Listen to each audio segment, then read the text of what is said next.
وادی رضا کی کوہ ہمالا رضا کا گئے، اور جس سمت دیکھیے وہ علاقہ رضا کا گئے۔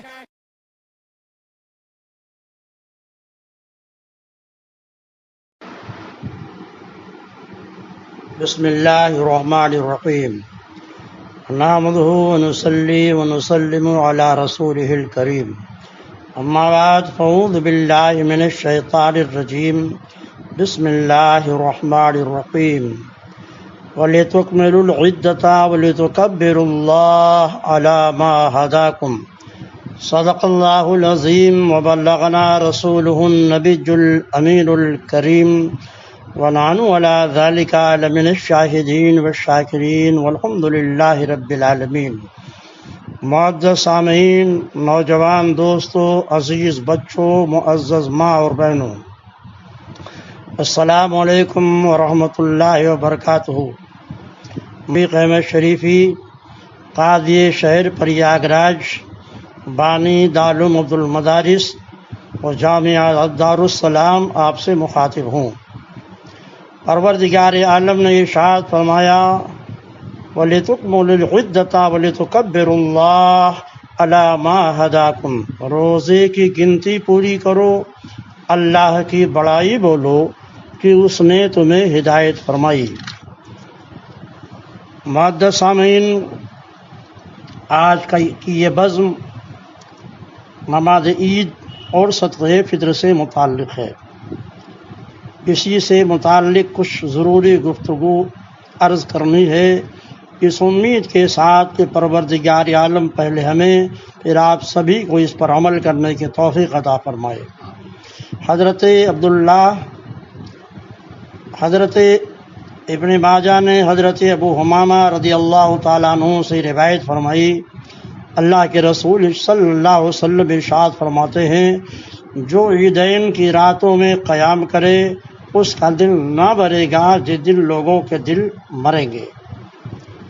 اصبہانی نے حضرت معاذ ابن جبل رضی اللہ تعالیٰ عنہ سے روایت فرمایا، آپ صلی اللہ علیہ وسلم فرماتے ہیں جو 5 راتوں میں شب بیداری کرے اس کے لیے جنت واجب ہے۔ ذوالحجہ کی 8ویں، 9ویں اور 10ویں راتیں، اور عید الفطر کی رات اور شعبان کے 15ویں رات یعنی شب براءت۔ حضرت ابو داؤد نے حضرت انس رضی اللہ تعالیٰ عنہ سے روایت کی کہ حضور اقدس صلی اللہ علیہ وسلم جب مدینہ میں تشریف لائے اس زمانے میں اہل مدینہ سال میں 2 دن خوشی کے کرتے تھے، ایک کا نام مہرگان اور دوسرے کا نام نیروز تھا۔ آپ نے فرمایا یہ کیا دن ہے؟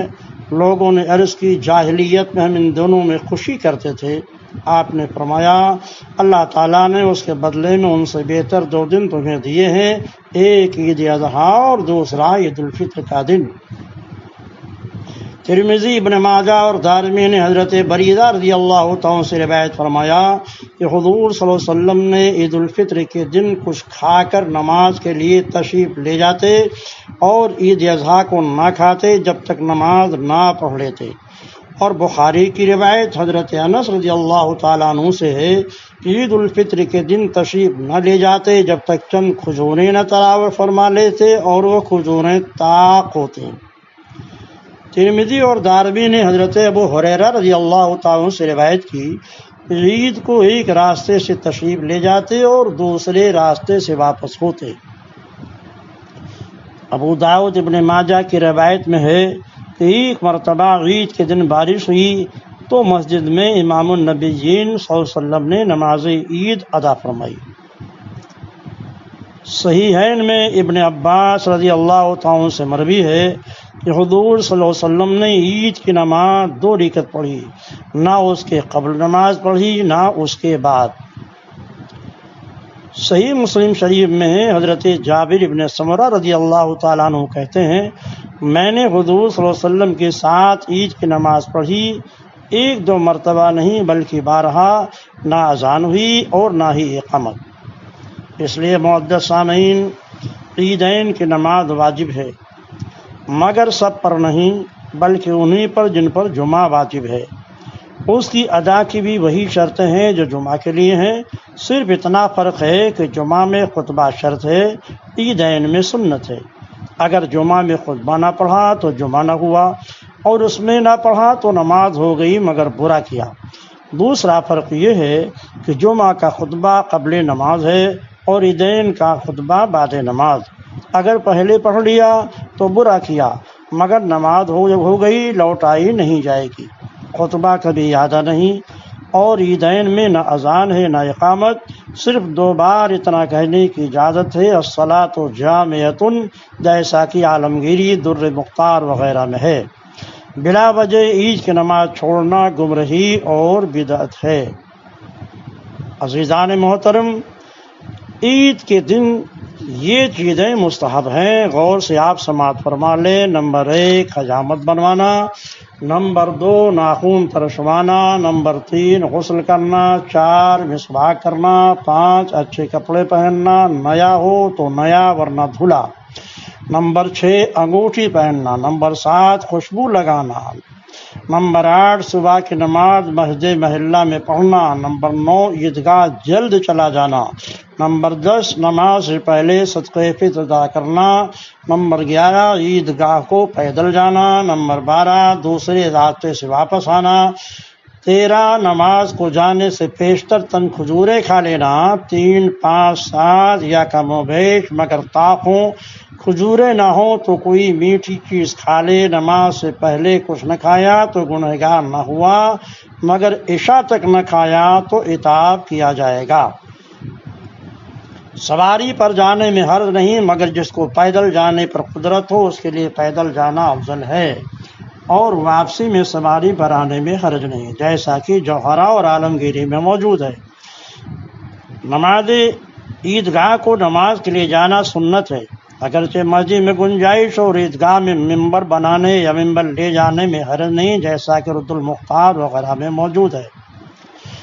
14واں مستحب ہے خوشی ظاہر کرنا، 15واں ہے کثرت سے صدقہ کرنا، 16واں مستحب ہے عیدگاہ کو اطمینان و وقار اور نیچی نگاہ کیے جانا، 17واں مستحب فعل آپس میں مبارکباد دینا اور راستے میں بلند آواز سے تکبیر نہ کہے، عید کے دن آہستہ آہستہ تکبیر کہتے ہوئے جائے اور تکبیر کہتا ہوا واپس آئے، جیسا کہ در مختار اور رد المختار میں موجود ہے۔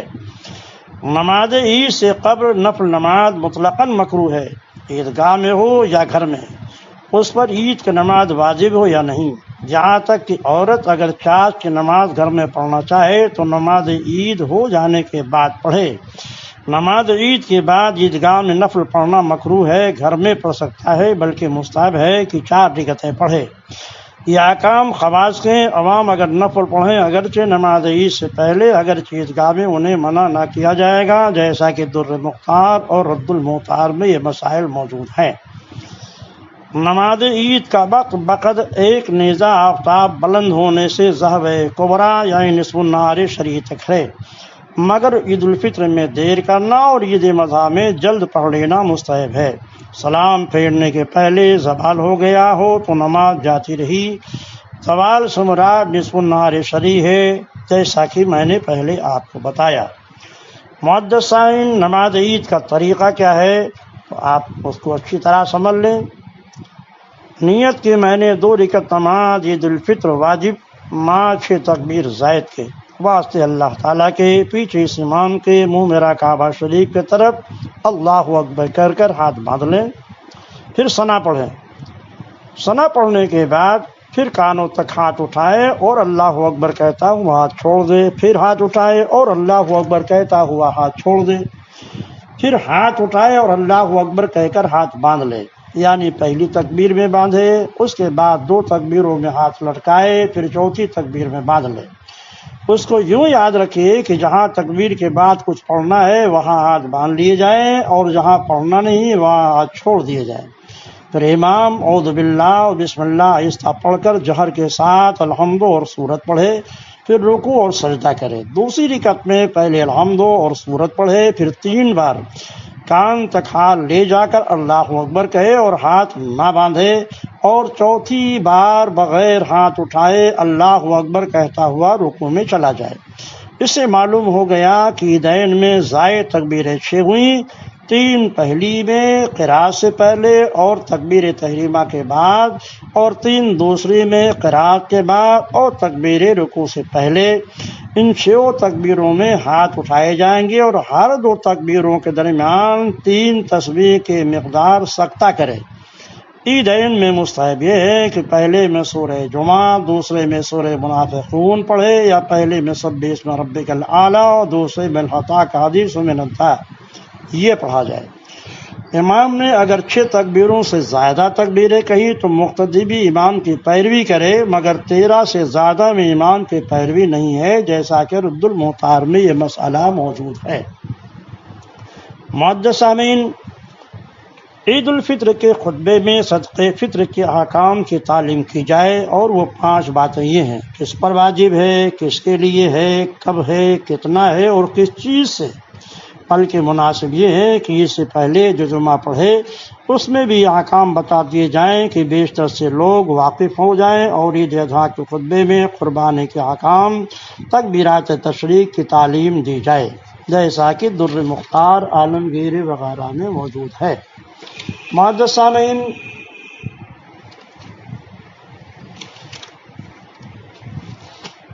صدقہ فطر کے تعلق سے کچھ ضروری گفتگو بھی آپ سماعت فرما لیں۔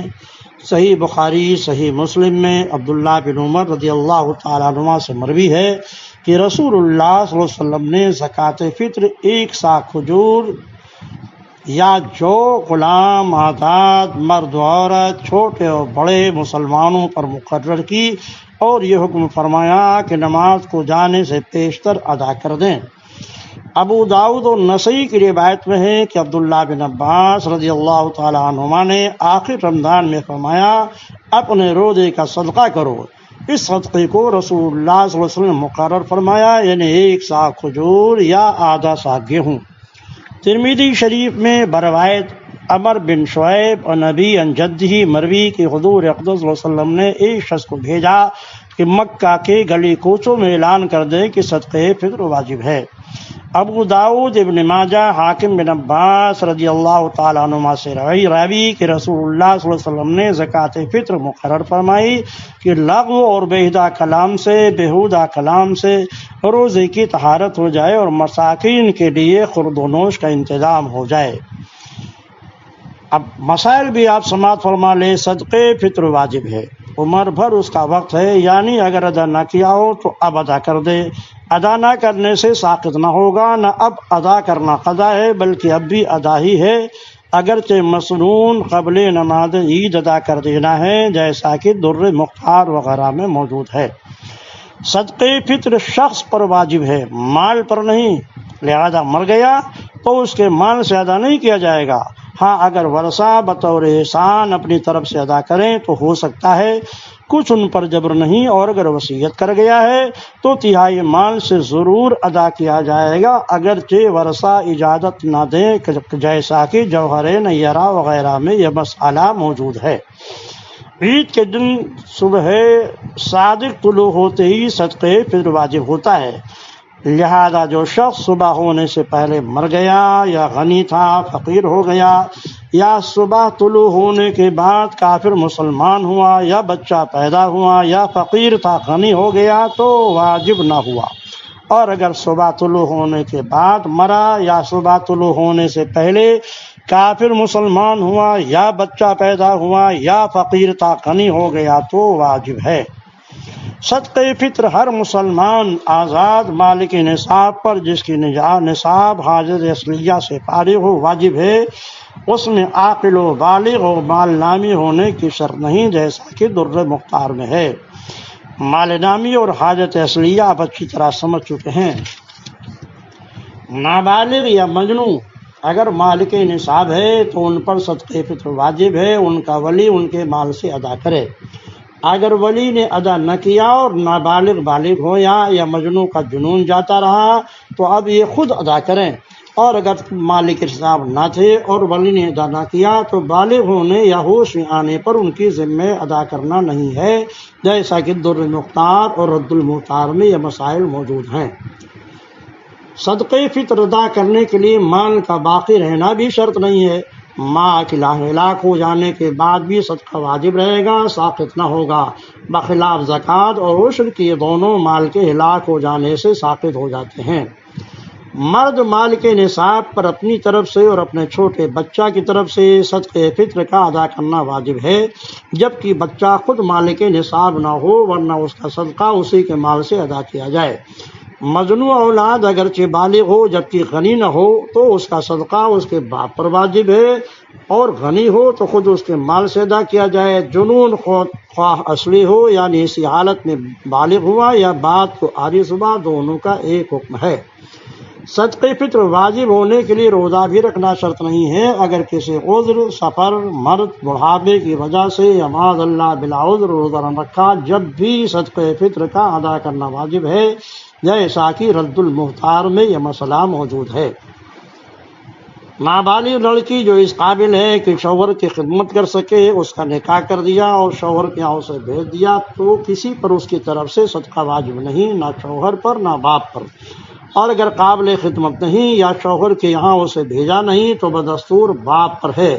پھر یہ سب اس وقت ہے کہ لڑکی خود مالک نصاب نہ ہو اور نہ بہرحال اس کا صدقہ فطر اس کے مال سے ادا کیا جائے، جیسا کہ در مختار اور رد المختار میں یہ مسئلہ موجود ہے۔ اگر باپ زندہ نہیں ہے تو دادا باپ کی جگہ ہے، یعنی اپنے فقیر اور یتیم پوتے پوتی کی طرف سے اس پر صدقہ ادا کرنا واجب ہے، جیسا کہ در مختار میں موجود ہے۔ معزز سامعین،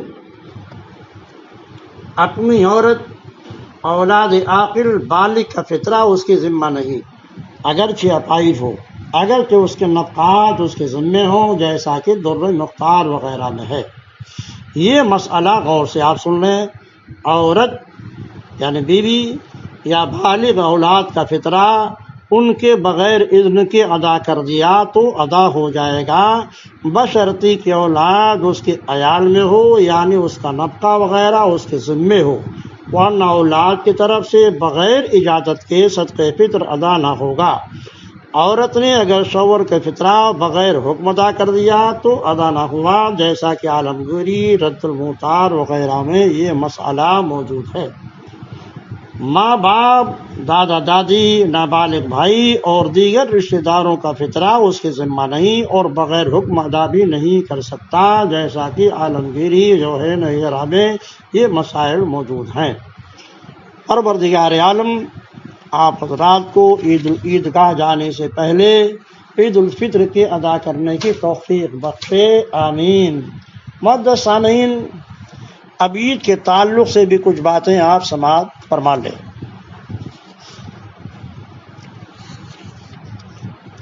عید نام ہے شوال کے پہلے دن اور ذوالحجہ کے 10ویں دن کا۔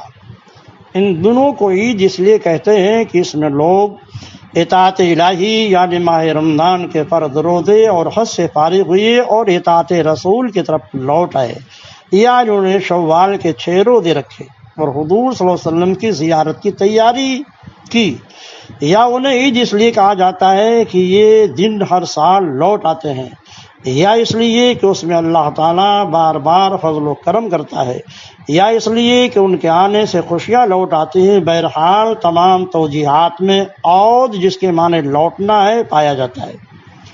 امام النبیین سید المرسلین ہم سب کے آقا و مولا صلی اللہ علیہ وسلم نے سب سے پہلی نماز عید سن 2 ہجری میں ادا فرمائی، پھر اسے کبھی بھی آپ نے ترک نہیں فرمایا۔ یہی اس بات کی پہچان ہے کہ نماز واجب ہے، اگر سنت ہوتی تو بیان جواز کے لیے حضور کبھی ضرور ترک فرماتے۔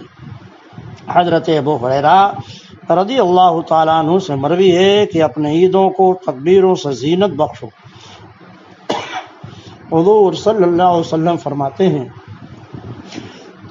کہ جس شخص نے عید کے دن 300 مرتبہ سبحان اللہ و بحمدہ پڑھی اور مسلمان مردوں کے روحوں کو اس کا ثواب ہدیہ کیا تو ہر مسلمان کی قبر میں 1000 انوار داخل ہوتے ہیں، اور جب وہ مرے گا اللہ تعالیٰ اس کی قبر میں 1000 انوار داخل فرمائے گا۔ جناب وہاب بن منبہ رضی اللہ تعالیٰ عنہ کا کہنا ہے کہ شیطان ہر عید پر نوحزاری کرتا ہے. تمام شیطان اس کے ارد گرد جمع ہو کر پوچھتے ہیں آقا آپ کیوں غضبناک ہیں؟ وہ کہتا ہے کہ اللہ تعالیٰ نے آج کے دن امت محمدیہ کو بخش دیا ہے، لہٰذا تم انہیں لذتوں اور خواہشات نفسانی میں مشغول کرو.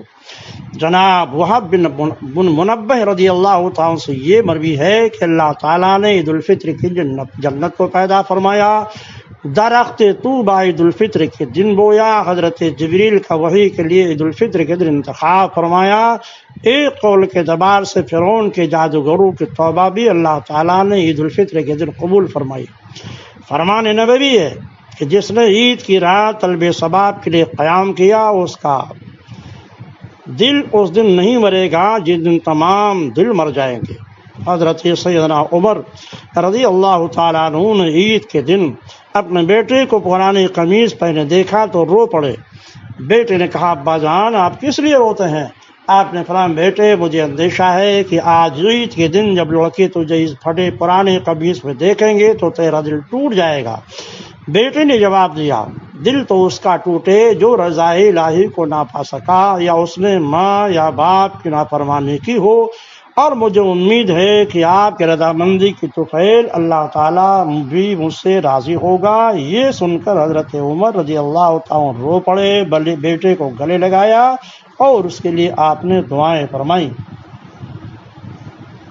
یہ بات بھی حدیث میں وارد ہے کہ جب عید کی صبح ہوتی ہے تو اللہ تعالیٰ فرشتوں کو بھیجتا ہے جو زمین پر اترتے ہیں اور وہ گلی کوچوں اور راستوں میں کھڑے ہو جاتے ہیں اور بلند آواز سے کہتے ہیں جسے انسان اور جن کے سوا تمام مخلوق سنتی ہے. وہ کہتے ہیں محمد صلی اللہ علیہ وسلم کی امت اپنے رب کریم کی طرف آؤ، وہ تمہیں عطائے عظیم دے گا اور تمہارے بہت بڑے گناہ معاف فرمائے گا. جب لوگ عیدگاہوں میں آ جاتے ہیں تو اللہ تعالیٰ فرشتوں سے فرماتا ہے مزدوری کا بدلہ کیا ہے؟ جب وہ اپنا کام مکمل کر لے فرشتے کہتے ہیں اس کا بدلہ یہ ہے کہ اسے پورا اجر دیا جائے. تب اللہ تعالیٰ فرماتا ہے کہ میں تمہیں گواہ بناتا ہوں، میں نے ان لوگوں کے لیے اپنی بخشش اور رضا کو ان کا اجر بنا دیا ہے. معزز سامعین، کورونا وبا کی وجہ سے مسجد کے ممبروں سے خطابات سماعتی فرما رہے ہیں، اس لیے واٹس ایپ کے ذریعے یہ تقریر آپ کو بھیجی جا رہی ہے. پروردگار عالم ہمیں اور آپ سب کو ان باتوں پر عمل کرنے کی توفیق عطا فرمائے. ہاں، عید کے دن نکلنے سے پہلے اپنے آس پاس پڑوسیوں کو دیکھ لیں کوئی بھوکا اور پیاسا تو نہیں ہے، اس کے بھی خورد و نوش کا ضرور انتظام کر دیں. معزز سامعین، اور جس وقت آپ نماز عید ادا کریں تو جہاں دنیا بھر کے مسلمانوں اور اپنے اہل و عیال کے لیے دعا کریں، وہیں پر یہ بھی دعا کریں کہ پروردگار عالم ہمارے ملک ہندوستان کو اس وبا سے جلد محفوظ فرما دے، اور یہ کہ پروردگار عالم ہماری اور آپ سب کی زندگی کو دراز تر فرما کر نیکیوں کی توفیق عطا فرمائے اور ہمیں اور آپ سب کو اہل و عیال کو ہر طرح کے گناہوں سے بچائے، ایمان و عقیدے کی حفاظت فرمائے، ایمان پر زندہ رکھے، ایمان پر خاتمہ عطا فرمائے. وما علینا الا البلاغ. السلام علیکم ورحمۃ اللہ وبرکاتہ.